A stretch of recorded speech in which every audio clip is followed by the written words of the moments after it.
guys. What are you here for? Oh, that's right. You're here for David Walliams' Codename Bananas. And today we're on chapter 14. I can't wait to get started. Make sure you pay close attention so you can answer your questions correctly and with complete sentences. Let's get started.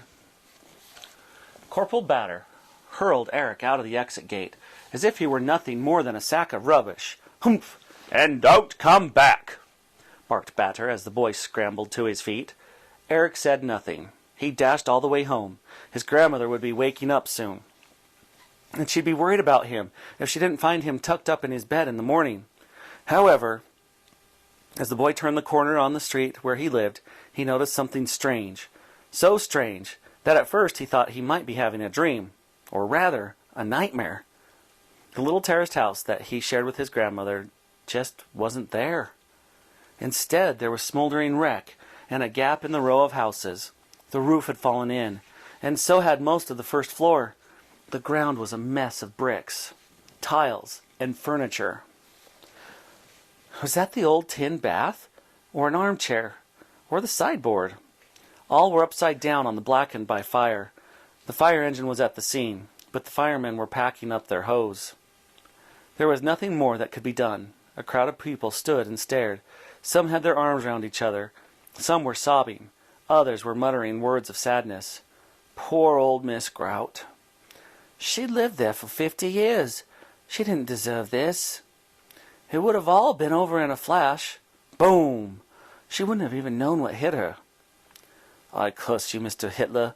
I would biff him on the nose if I had the chance. It's the boy I feel most sorry about. Oh, yes, the boy. He only just moved in. That's right. Her grandson, Eric. What was he? 10? 11? Poor little soul. He had his whole life ahead of him. And he'd lost his mummy and daddy, too. Unfortunate wretch. They're all together in heaven now. It was only when Eric reached them that he realized they were all talking about him. The boy felt the strangest feeling. It was as if he were at his own funeral.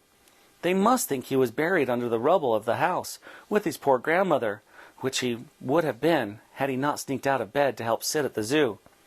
He spotted grandmother's ear trumpet amongst the rubble. It had been crushed like everything else. Chapter 15. Curled up into a ball. Eric felt sick to his stomach.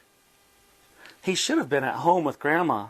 Maybe if he had, he might have been able to save her. The old lady was more than a little deaf.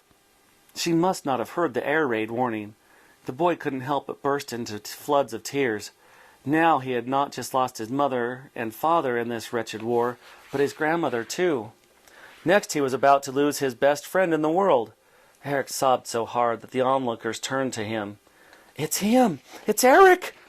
It's a miracle! Oh, thank goodness! He's saved! They exclaimed. The boy found himself being crowded around, cuddled, and then hoisted it up high into the air, as if he were a prize at the fair. Being shy, Eric hated it. The little blighter's alive! The boy survived! Praise the Lord! You must come and live with me. No, me. I will take the boy in, and I have a cat. He likes animals, said an old man. Loves them. I have a rabbit. We are going to have it for dinner soon, but he can stroke it until we do, exclaimed a tall lady. He can live with me in my sweet shop, suggested a portly man. I'll have to talk to him through all the special offers first, though. The boy tried to smile. These grown-ups were being their best to be nice.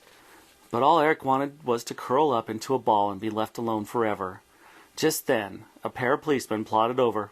Excuse me, began one firmly. The boy needs to come down to the station with us. We will be the ones in charge of finding him a home. With that, Eric lowered to the ground.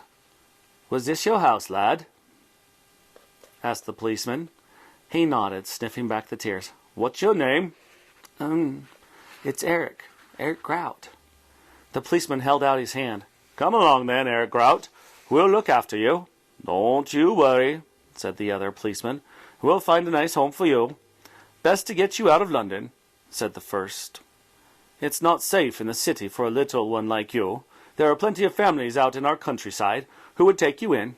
I'm sure of it. Eric didn't want to be sent to live with strangers far away. He had to escape and save Gertrude.